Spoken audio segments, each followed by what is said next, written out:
লাখপতি হতে পারোনি, কোন আফসোস করো না।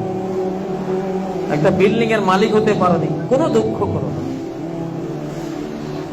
তুমি একটা ফার্স্ট ক্লাস রেজাল্ট নাই তোমার, কোনো আফসোস করো না। তোমার একটা গাড়ি নাই, কোনো দুঃখ করো না। একটা মোটরসাইকেল থাকলে সুন্দরে চলতে পারতাম, নাই, কোনো দুঃখ করো না। লেখাইলা তাসাও আলা মা ফাতাকুম, যা ছুটে গেছে কখনো এর জন্য কোনো চিন্তাগ্রস্ত হইও না, হইলে লসে পড়বা। পৃথিবী কিছু না পেলে এটা এই যোগ্য নয় যে পৃথিবীর কিছু না পেলে সেটার জন্য তুমি কাঁদবে, দুঃখ করবে। এই যোগ্যতা পৃথিবীর কোনো জিনিসের নাই। এত বড় মূল্য পৃথিবীর কোনো জিনিসের নাই যে সেটা না পেলে তুমি দুঃখ করবে।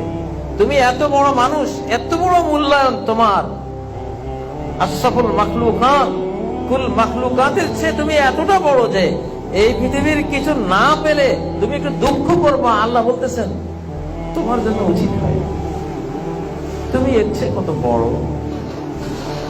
তুমি রিক্সা চালক হলেও মরলে 10 পৃথিবীর তুমি বাদশা, কমপক্ষে 10 পৃথিবী। সবার পরে যে জান্নাতে যাবে, সবার চেয়ে ছোট জান্নাতি যে, সেও 10 পৃথিবীর বাদশা।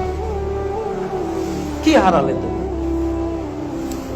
এত বড় হয়ে 10 পৃথিবীর বাদশা হয়ে একটা বিল্ডিং এর জন্য কাঁদলে, আফসোস করলে, একটা মোটরসাইকেলের জন্য মনটা ভার, কেমন হলো?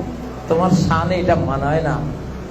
ওয়ালা তাফরাহু বিমা আতাকুম, পৃথিবীর কিছু পেলেও এর জন্য আনন্দিত হয়েও না। সারা পৃথিবীর বাদশা হলেও আনন্দের কিছু নেই।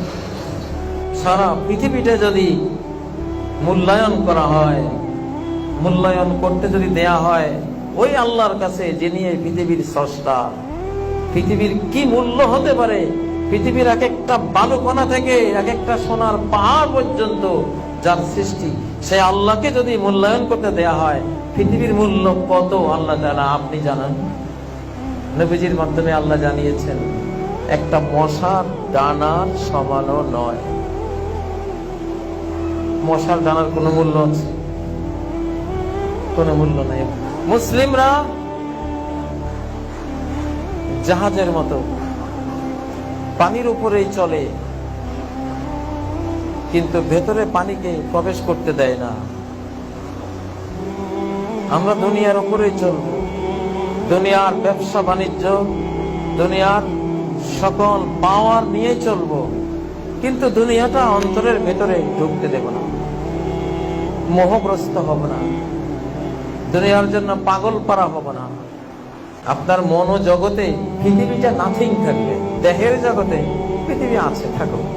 সাগরের জাহাজের মতো সে পানির উপরে ভাসে, সাগর মহাসাগরের উপরে ভাসে, কিন্তু এক বিন্দু পানিও তার পাটাতন ভেদ করে, তার তলা ভেদ করে ভিতরে ঢুকার অনুমতি নাই। নৌকাতে ঢুকলেও জোর করে ঢুকে, আবার সেচে ফেলে দেয়। ঢুকলি কেন? এই জন্য সেচে ফেলে দেয়।